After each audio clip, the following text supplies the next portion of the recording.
Let's do some makeup. This is my summer minimalist makeup look. I'm gonna start with bronzer and contour. We're just hitting up all the areas where the sun would normally hit our face. Going to contour with it. Do a little bit of color correcting, like my nose, it's red. Right over here where I have this patch of redness. Add any other colors, I'm gonna blend this in.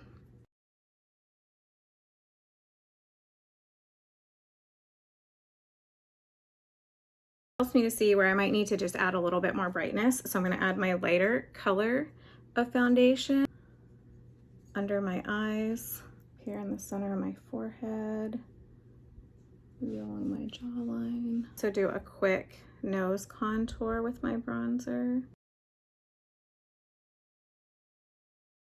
Do a little lip lining with our bronzer. Now to my lips. I'm gonna do this new shade Renaissance mixed in with my rose gold illuminator. Add bronzer to our eyelids.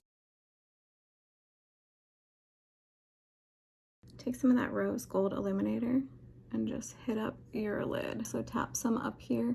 I just added some mascara, and that's it, to set it with some setting spray. Comment if you're all about this minimalist makeup look, and save this video for later.